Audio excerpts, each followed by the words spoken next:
হযরত মুহাম্মদ সাল্লাল্লাহু আলাইহি সাল্লামকে নবী বলা যাবে না একথা বললেন মৌলানা তাহিরি হুজুর। কেন নবীকে নবী বলা যাবে না তা যদি জানতে চান তাহলে ভিডিওটি না টেনে সম্পূর্ণ দেখতে থাকুন। কথা কোন ঠিক কিনা? মনে চায় চাপার মধ্যে থাপ্পড় লাগাই দেয়। নবী এমন কি দোষ কেমন ক্ষতি করছে তোমাদের? আল্লাহ বলছে রাব্বুল আলামিন। আল্লাহর ক্ষেত্রে রাব্বুল আলম বলে নাই, নবীর ক্ষেত্রে রহমাতুল লিল আলম বলে নাই। আল্লাহ নিজের ক্ষেত্রে বলছে রাব্বুল আলামিন, নবীর ক্ষেত্রে বলছে রহমাতুল লিল আলামিন। আর তুমি আসমান থেকে জমিন পর্যন্ত শুধুমাত্র নবীজিরে বলতেছো বিশ্ব নবী। আসমান থেকে জমিন পর্যন্ত জায়গাটা হলো একটা বিশ্ব, এর বাইরেও আরো ৭৯,৯৯৯টা আলম আছে। এই জন্য আমার নবীর বিশ্ব নবী বলা যাবে না।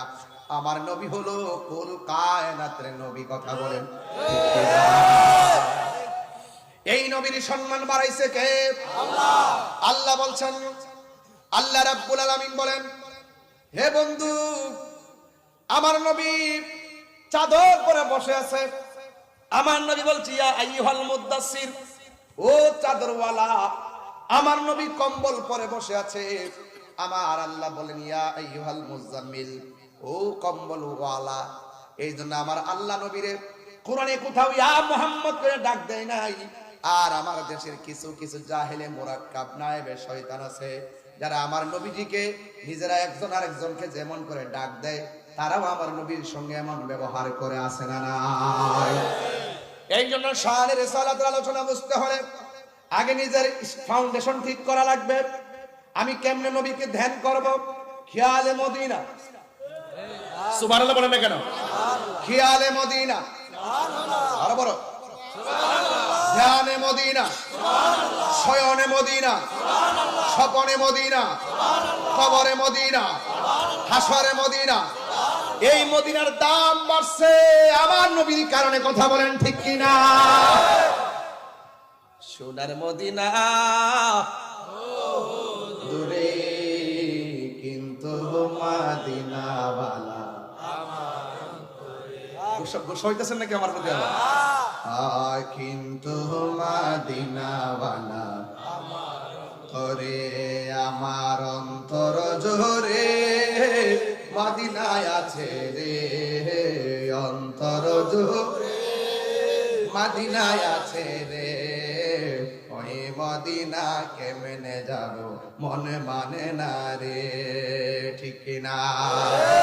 রাসূল তুমি শোনো গো আমার ফরিয়াদ, চুমু খেতে বাড়িয়ে দাও নূরানি হাত। রাসূল তুমি শোনো গো আমার ফরিয়াদ, চুমু খেতে বাড়িয়ে দাও নূরানি হাত, চুমু খেতে বাড়িয়ে দাও নূরানি হাত। আমার মন কান্দে রে, প্রাণ কান্দে রে, মন কান্দে রে, প্রাণ কান্দে রে। ওই মদিনা কেমনে যাব মন মানে না রে, ওই মদিনা কেমনে যাব মন মানে না রে। বলো সোনার মদিনা সোনার মদিনা দূরে কিন্তু মদিনাওয়ালা আমার অন্তরে। বলো কিন্তু মদিনাওয়ালা আমার অন্তরে। পারবেন না, যতটুকু পারবেন এর মধ্যে আমাদের যে হিউজ ম্যান পাওয়ার, আমাদের যে মানব সম্পদ, হিউম্যান রিসোর্স, এটাকে ডেভেলপ করে আপনাদের যেতে হবে। যেটা পারবেন না সেটাকে পরবর্তী নির্বাচিত গভর্নমেন্টের কাছে রেখে যেতে হবে, যে তারা যেন করে, তাদের কাছে আপনারা এটা রেখে যাবেন। তাহলে মানুষ চাইলে বিশ্ব জয় করতে পারে, আর মানুষকে হারাতে পারে কেউ? জোরে বলো যশোর, মানুষকে হারাতে পারে কেউ? আল্লাহ আমাদেরকে জনসংখ্যা দিয়েছেন প্রিয় ভাইয়েরা। এই জনসংখ্যা অনেক বড় সম্পদ, এটা আমাদের জন্য অভিশাপ নয়, আশীর্বাদ। আমাদের জনসংখ্যাকে যদি আমরা জনশক্তিতে রূপান্তর করতে পারি, আজকে বাংলাদেশ যে অবস্থানে দাঁড়িয়ে আছে, বাংলাদেশ তার 20 গুণ উন্নতির শিখরে চলে যাবে। চিল্লায় বলো ঠিক কিনা?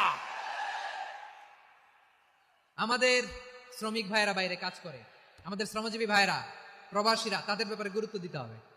আমাদের শ্রমের দাম সবচেয়ে কম, সবচেয়ে কম। তারা এম্বাসিতে গুরুত্ব পায় না, এয়ারপোর্টে গুরুত্ব পায় না। এই সরকার অবশ্য তাদেরকে অনেক গুরুত্ব দিচ্ছে। আমাদের অদক্ষ শ্রমিককে যখন আমরা দুবাই পাঠাই অল্প বেতন পায়, কিন্তু ইন্ডিয়ানরা দক্ষ শ্রমিক পাঠালে তার 3 গুণ বেতন পায়। আমরা আমাদের শ্রমিকদেরকে অদক্ষ ভাবে আর পাঠাতে চাই না, দক্ষ শ্রমিক পাঠিয়ে আমরা রেমিটেন্সের বন্যা বইয়ে দেব। আমাদের শ্রমিকদের পাঠানো রেমিটেন্সের টাকায় সচল থাকে আমার দেশের অর্থনীতির চাকা। তাদেরকে সবচেয়ে গুরুত্ব দিতে হবে। আমরা পেয়েছি ফ্রিডম ফাইটার, মুক্তিযোদ্ধা, আর আমার প্রবাসী ভাইরা হচ্ছে রেমিটেন্স ফাইটার। জোরে বলো ঠিক কিনা? তাহলে আমাদের এই জনশক্তিকে জনসম্পদে ট্রান্সফর্ম করতে হবে, ঠিক কিনা বলেন? সরকার জনগণকে এইভাবে পলিশ করতে হবে। মা বাবারা ছেলে মেয়েদের মধ্যে কার কোন যোগ্যতা তাকে ওইভাবে কাজে লাগাতে হবে। সবার এ প্লাস পাওয়ার কোনো দরকার নাই। আমাদের দেশে একটা টেন্ডেন্সি আছে, পরীক্ষায় এ প্লাস না পাইলে কই তুই কি করলি, পাশের বাড়ির ছেলে এ প্লাস পাইছে, যা ওর পা ধোয়া পানি খা। কি খা? আমি ভাবছি যে পা ধোয়া, এ প্লাস পাওয়া ছেলেদের পা ধোয়া পানির একটা পানির ব্র্যান্ড বানাইতে হবে। এরকম লেখা থাকবে, এ প্লাস পাওয়া ছেলেদের পা ধোয়া পানি। খাওয়া নাই, এগুলার খাওয়া নাই। ওরে আল্লাহ এ প্লাস পাওয়ার জন্য বানাইছে, আর আপনার ছেলেকে এই এ প্লাস গুলারে নিয়ন্ত্রণ করার জন্য আল্লাহ বানাইছে। ওকে দিয়ে আল্লাহ কি করবে আপনি জানেনই না। একটা এ প্লাস, একটা এ গ্রেড একটা মানুষের জীবনকে ঠিক করে দিতে পারে না। আপনার ছেলেকে আল্লাহ অন্যদিকে যোগ্যতা দিয়েছে। আমাদের 18 কোটি জনগণ দক্ষ জনশক্তিতে রূপান্তরিত হোক, আমরা চাই কি চাই না? আমরা ভালো মানুষ, শ্রেষ্ঠ মানুষ হতে চাই কি চাই না? ওই জাপানিজদের মতো সৎ, ওই ইউরোপিয়ানদের মতো কালচার্ড। আমাদেরকে আল্লাহ তাআলা কোরআন সুন্নাহ অনেক কিছু দিয়েছেন। যেহেতু বর্তমানে আমরা দেখছি তারা সৎ, তাদের মধ্যে ভ্যালিউ আছে, সেগুলো আমাদের মধ্যে আনার দরকার আছে না নাই? আর ইসলাম দিয়ে আমাদের জীবনকে সাজাতে হবে, ইসলাম দিয়ে আমার পরিবারকে সাজাতে হবে। ইসলাম থেকে, কোরআন থেকে প্রেসক্রিপশন না নিলে জীবন সুন্দর হবে না। কোরআন থেকে প্রেসক্রিপশন না নিলে সমাজ সুন্দর হবে না। কোরআনের প্রেসক্রিপশন না মানলে রাষ্ট্র সুন্দর হবে না। কোরআনের প্রেসক্রিপশন অ্যাপ্লাই না করলে শুধু দুর্নীতি দমন কমিশন দিয়ে দুর্নীতি বন্ধ করা যাবে না। এজন্য কোরআনের আইন আমরা চাই কি চাই না? প্রিয় ভাইরা, হিউম্যান রিসোর্স ডেভেলপমেন্ট, মানব সম্পদের উন্নয়ন, আমাদের সরকার যেন এদিকে নজর দেয়। আমরা যেন এই ব্যাপারে যত্নবান হয়ে উঠি। যাকে আল্লাহ যে যোগ্যতা দিয়েছে, এই যোগ্যতা দিয়ে আমরা যেন ইসলামের জন্য, দেশের জন্য কাজ করি। আমরা যেন আমাদের স্কিল ডেভেলপ করি, আমাদের পটেনশিয়ালকে ডেভেলপ করি। মোরালিটি, ভ্যালিউজ নিয়ে শায়েখ আহমদুল্লাহ আলোচনা করেছেন, এগুলো দিয়ে যেন আমরা আমাদেরকে সাজাই। আল্লাহ তাআলা আমাদের দেশকে তুমি নিরাপদ করো, আমরা পড়ি আমিন। আল্লাহ আমার 18 কোটি জনগণকে তুমি জনশক্তিতে রূপান্তরিত করো, আমিন। আল্লাহ আমরা হাতে হাত রেখে, কাঁধে কাঁধ মিলিয়ে ভাইয়ে ভাইয়ে যেন এই দেশকে গড়তে পারি, আল্লাহ তুমি তৌফিক দান করো, আমরা পড়ি আমিন।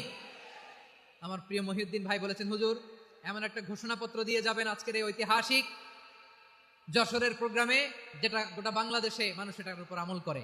আমি যে কথাটা বলেছি এটাই, আসুন আমরা আমাদের জনসংখ্যাকে জনসম্পদে ট্রান্সফর্ম করি। আমাদের জনসংখ্যাকে আমরা যেন জনশক্তিতে রূপান্তরিত করি।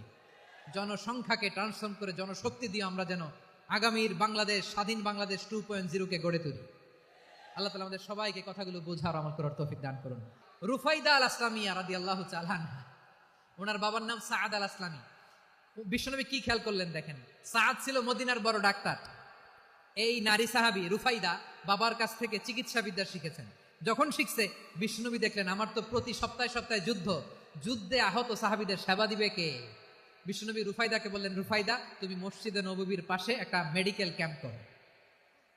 এই যে সাকিনা আদ্দিন মেডিকেলের আমার ছাত্রী বন্ধুরা, শুনে রাখো, তোমাদের আইকন হচ্ছে এই রুফাইদা আল আসলামিয়া। বিশ্বনবীর ডিরেকশন অনুযায়ী তিনি মসজিদে নববীর পাশে একটা মেডিকেল ক্যাম্প করলেন এবং আহত সাহাবাদের চিকিৎসা উনি ওনার টিম নিয়ে দিতেন।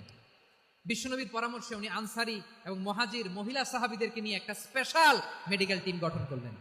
খায়বার যুদ্ধে 7ম হিজরিতে যখন বিশ্বনবী যায়, উনি ওনার টিম নিয়ে আসলেন, বললেন, ইয়া রাসূলুল্লাহ, আমরা তো তলোয়ার চালাতে পারি না, আমরা তো তীর মারতে পারি না, আপনি যদি অনুমতি দেন খায়বার অভিযানে আমি আমার টিম নিয়ে মেডিকেল টিমের সেবাটা, সার্ভিসটা দিতে চাই। পড়েন সুবহানাল্লাহ। বিশ্বনবী অনুমতি দিলেন, যোদ্ধা সাহাবীদের সাথে রুফাইদা আল আসলামিয়া উনিও মেডিকেল টিম নিয়ে অগ্রসর হলেন। খায়বারের প্রতিটা আহত, ইনজুর্ড সাহাবী, যারা ইনজুরির শিকার হয়েছেন, সবাই রুফাইদা আল আসলামিয়ার এই মেডিকেল ক্যাম্প থেকে চিকিৎসা সহায়তা পেয়েছেন। সুবহানাল্লাহ পড়েন। দেখেন কিভাবে বিশ্বনবী ট্যালেন্ট বাছাই করতেন। আপনি অবাক হবেন, বাহরাইনের মেডিকেল ইউনিভার্সিটিতে রুফাইদা আল আসলামিয়া মেডিকেল প্রাইজ অ্যাওয়ার্ড প্রতি বছর দেওয়া হয়। যদি 8 দিনের এই মেডিকেল আমার বোনেরা যদি জেনে